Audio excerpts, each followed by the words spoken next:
Yo lo que le agregaría ahora, porque creo que todo va en el mismo río, es lo siguiente. Nosotros tenemos, por nuestra Constitución, dos cuestiones, que es el crimen y el pecado. Para el crimen están las leyes, para el pecado está, por parte de las cuestiones confesionales, cómo salir de ese pecado. En la República Argentina lo que se ha hecho en este siglo XXI es correr el límite del bien y el mal, para el pecado y para el crimen. Y creo que el punto más visible es este que está sucediendo ahora, porque soy uno de los que tiene la íntima convicción de que Cristina Kirchner es corrupta y ha robado dineros, una fortuna de 7 a 70 mientras estaba full time laborando para Argentina es imposible. Pero ¿qué es lo que pasó después? Vino Macri y resulta que es mi papá el que había firmado una offshore. Y entre los dos que han hecho, corrieron el límite del bien y el mal. No es pecado robar, no es pecado y no es culpa criminal. El corrimiento del crimen y el pecado, el corrimiento del límite del bien y el mal, asusta a los que dice Claudio, a los comunes. Porque los comunes dicen, bueno, pero esta robaba, este roba, ¿qué nos queda? Este es legal con esto, aquel es legal con aquello, ¿qué nos queda? El corrimiento del límite del bien y el mal, que de eso se trata más que de una persona, es una cuestión de la que todavía no sabemos cómo vamos a salir. El siglo XXI nos ha puesto con el límite del bien y el mal corrido de lugar. Por una u otra razón. Pero creo el legado negativo de la grieta, que ese sí no es constructivo, es que dentro del mismo país nos comportamos como en un estadio de fútbol. O sea, pareciera que si algo le va mal, cuando estaba gobernando el kirchnerismo, no era el país donde vivía el que no lo quería. Y ahora que si le va mal a Macri, se le desbanda todo, es como que hay gente que le genera alegría y estamos todos arriba de este mismo barco. Nadie lo ve desde el muelle. Eso es lo que me parece que ha confundido en una... Yo voy a las bases, como un partido de fútbol. Hay gente que sale a tuitear contento, citaron a fulano, imputan al otro, pero lo tuitean como no juega Pinola el clásico. Y estamos arriba del barco. Ahí es donde, del 55 para acá, no aprendimos nada. Lo seguimos tomando folclóricamente como si fuera un partido de fútbol y el partido de la vida. Es el partido del futuro de nuestros hijos. O sea, ¿cómo alguien se va a poner contento de que pasa algo malo en el país? Y hay gente que yo los veo tuitear contentos, para un lado y para el otro, cuando todo es triste y nos hace retroceder. En Colón, como en San Guillermo, en Mi Bermúdez, en Tu Barranca, ¿vos sos de acá de Rosario. Nick. Los opositores, yo soy rosaño también, resido en Bermúdez. El que pierde una elección de intendente espera que le vaya mal. Hay algo que decía David. Bueno, no sé, a lo mejor... Bueno, pero vos me estás hablando del candidato. Yo te estoy hablando, yo estoy hablando del candidato de la base, y de todos los otros que van a ir en la la base. lista. La pregunta es más los que van a conseguir trabajo en la localidad, más lo que vos quieras. Acá hay una pregunta también A lo mejor, en base a lo que estamos hablando. a lo mejor que piensa otra cosa, ¿eh? ¿La grieta es algo pensado, maquinado desde arriba que contagió al pueblo o es algo que el pueblo se lo apropió? Es uso. ¿No está alimentado también por los medios? ¿O por determinadas políticas? No sé si inventado, pero fogoneado completamente. Seguro. A eso No me es refería casual. con anterior, Yo siempre planteo esto porque si uno toma la historia de América Latina, es por bloques. Entonces nosotros, de pronto, había en aquella época Getúlio Vargas con Perón. Bueno, entonces había toda una movida de América Latina para un lado. Después, los procesos dictatoriales en América Latina fueron homogéneos. Entonces, Plan Cóndor, digamos, ahora venimos de procesos mal llamados, no me gusta la palabra, pero bueno, pero el quien se llama populista, vamos por populista. Entonces, de pronto... No es pecado. No, pero me parece que es despectivo. Déjelo hablar, Acosta, por favor. Me parece que es despectivo el término populista. Digo, no estamos en presencia de que Estados Unidos tenía la mira puesta en Bin Laden, Afganistán, Irak, el petróleo, y de pronto dijo, pará, que el continente de los alimentos y el agua no puede quedar en manos de estos gobiernos que le quieren dar tantas ventajas. Y tenemos el proceso acá, lo que vos decías de Dilma, digo, son casualidades todos estos hechos que los bloques determinados... Yo creo que no son casualidades. Ahora, ¿dónde está el problema? Nosotros estructuralmente, idea, ponerle bélica feudal, vos esperás que las catapultas tiren del castillo para afuera. Entonces, lo de Estados Unidos lo sabemos, ellos funcionan para ellos, con su idiosincrasia y con sus son intereses. así. Ahora, los gobernantes de acá no ayudan a que no lleguen las catapultas de Estados Unidos, porque, No, porque son el socios lavallato, en muchos casos. los problemas, le abrís la puerta también. O sea, hay gente que me quiere entrar a robar y yo me voy y dejo la puerta abierta. No han cumplido desde adentro para solidificar y romper ese círculo vicioso de neoliberalismo, izquierda. O sea, estamos siempre encontrando la nueva solución. Nunca nos rumbiamos para un lado. Sí. No sé, a mí me da la impresión... Perdón, lo que quise sí. decir que Vilma no es una víctima de Estados Unidos. O sea, si se comprueba lo que hizo, es una culpable como presidenta de su país. Sí, sí, acá Así quiera venir o no a Estados Atrasa el Unidos. progresismo lo de Dilma. No, me parece que lo que quiso decir Marcelo, no quiero hablar por vos, corregime, No, no. es que cuando Estados Unidos decide, lo de Vilma no pasa nada. No, pero aparte, porque hay Sería- otro... Pero si Sería- no lo hubiera sí, pero hecho, digo- ¿qué te van a investigar? pero hay Sería otro- culpar al acuífero guaraní de las revoluciones, ¿no? Claro, Es pero- así. Los interrumpimos a la cosa.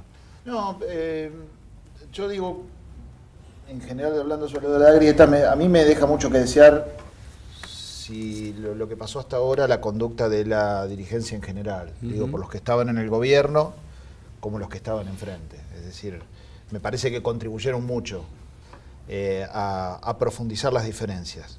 Ahora, por el otro lado... ¿Por conveniencia o por convicción? Probablemente porque era una estrategia, ¿no? ¿Por conveniencia económica o por una estrategia No, política? yo creo que hay en democracia intereses que entran en conflicto, que esto fue lo que pasó a partir de 2008 muy fuerte en la Argentina, que eso se profundizó por algunas de las cosas que describía recién Marcelo. Eso se fue agrandando, había muy poca comunicación, evidentemente, fueron como dos grandes sectores que se fueron distanciando cada vez más, faltó diálogo, faltó hacer confluencia de intereses en cuanto a lo que el país en general necesitaba, porque había dos visiones realmente opuestas, me parece, ¿no? Y porque la estrategia política, la estrategia político-electoral, digámoslo de alguna manera, pasaba por esto, por profundizar las diferencias, ¿no? Creo que me quiero volver con algo que dijo en la primera intervención David, sobre, más que Cristina, Néstor. Voy para atrás para llegar a Néstor. Nosotros los peronistas, yo soy peronista, nosotros los peronistas sobre el 50 al diario de Gainza Paz, que servía para manejar la provincia de Buenos Aires, la prensa lo expropiamos, hicimos el diario Democracia y teníamos una editorial, la editorial Agnes. Había diarios en Rosario, inclusive, de esa editorial, porque teníamos toda una cadena de diarios para informar lo que los diarios liberales no informaban. O sea que eso no asusta. Pero eso fue después del 50 perdiéndose y apareció la pátina de que el periodismo es, comillas, independiente, lo cual se sabe que es mentira. Todo periodista piensa, todo pensamiento es parte de algo y de ninguna manera un vaso. Es subjetivo. Todo el periodismo es así, todo el peronismo también. Vuelvo, el compañero Néstor Kirchner lo que hizo fue blanquear aquella historia, y creo que la frase más fundamental para entender por qué los periodistas tenemos que mostrar nuestra posición y esconderla es, por lo menos hipócrita, cuando se paró y dijo, ¿qué te pasa, Clarín? Kirchner es el primer presidente que resiste, no cinco tapas de Clarín. Sí, está nervioso Clarín, que estaba hasta en los ringtones. Plantea el hecho que el periodismo en todos los casos es políticamente partidario para una idea, para una ideología, para un proyecto.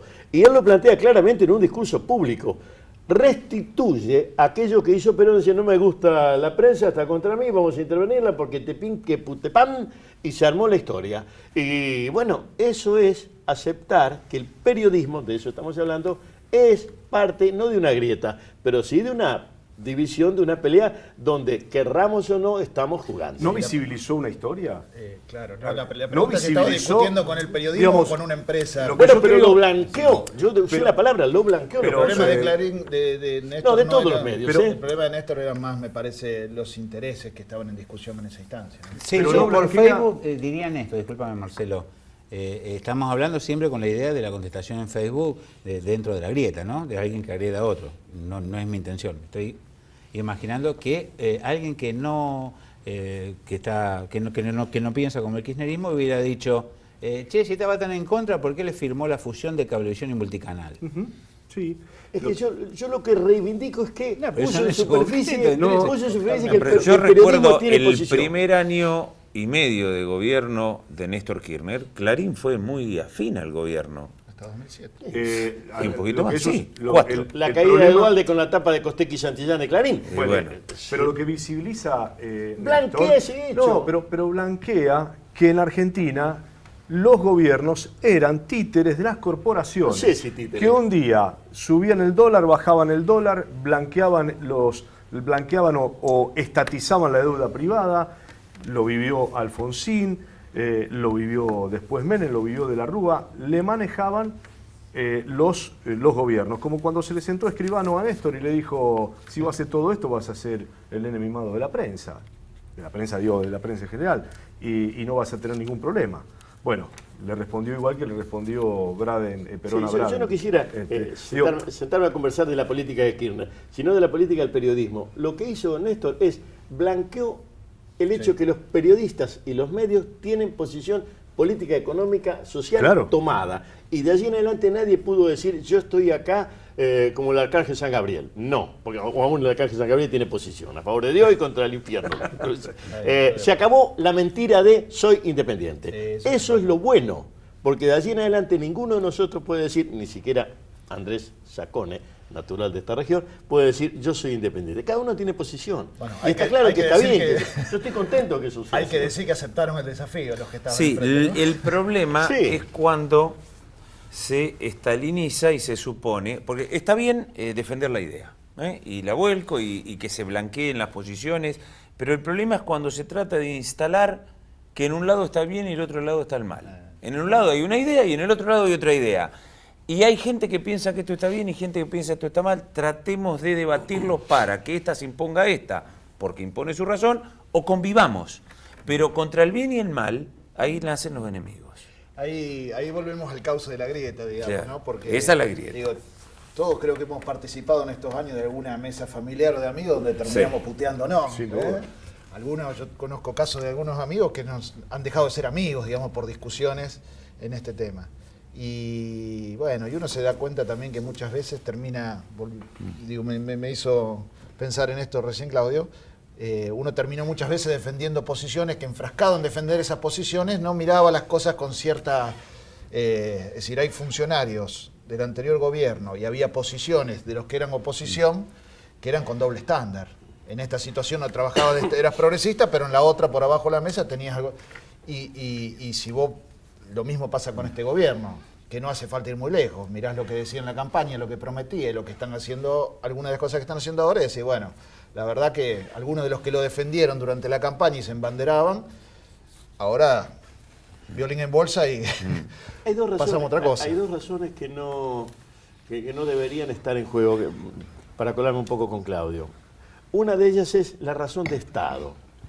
Porque si hay una misma cancha y hay un mismo Estado, y el Estado es la nación jurídicamente organizada, somos nosotros, las razones de Estado superan las razones partidarias. Tal vez el mayor problema del kirchnerismo, más allá de que son ladrones, es que tomaron como razones de Estado razones partidarias. Y en eso hay un hierro. Esta gente que está ahora directamente nunca tuvo razón de Estado, porque tuvo razón empresarial. Entonces, lo que hay que hacer es correrlo para que piensen que hay un Estado. Porque vienen de una idea de Estado ausente o de Estado liberal y no de Estado de bienestar y de Estado presente. Esa cuestión de las razones de Estado es lo que podría sacarnos de esta situación, que no es la grieta, sino el plano ¿Hasta dónde inclinado. no hay una cuestión estrictamente ideológica? Si yo digo... Que las razones de Estado superan eso. Bueno, Te pero- puedo dar un ejemplo. Pero es ideológico, hasta es ideológico, Bigote, porque digo, si yo digo, vamos a subsidiar como Estado para que el laburante pueda tomarse el colectivo a 6 pesos, y yo vengo con una teoría económica en donde déficit cero y el Estado no puede gastar, y dicen, bueno, el boleto tiene que valer 12 y el Estado no puede poner un peso porque el déficit tiene que ser cero. Y si vos tenés plata, tomalo, y si no, andate en La bicicleta. razón de Es Estado. ideológica. No, la razón de Estado allí sería, como Estado, el transporte urbano de pasajeros es para resolver la sociedad, no para resolver a un empresario. pero yo la razón de creo que la Moncloa es el mejor en las ejemplo, últimas antes que me olvide, elecciones, de las razones de Estado. Bueno. La firmaron A los mí- de Franco y la firmaron los comunistas, y de hecho los socialistas. Y el pacto de la Moncloa las aseguró 30 años y salir de Franco. A mí- Se puede. A mí me parece que como argentinos no sabemos administrar cuando hay mucho poder. Fue mucho mejor el gobierno del kirchnerismo antes del 54% que después. Nos cuesta administrar el poder.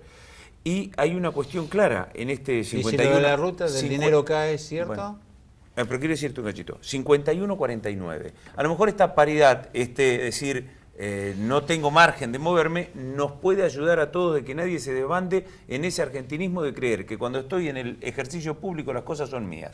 Pasan los clubes y pasan todos lados.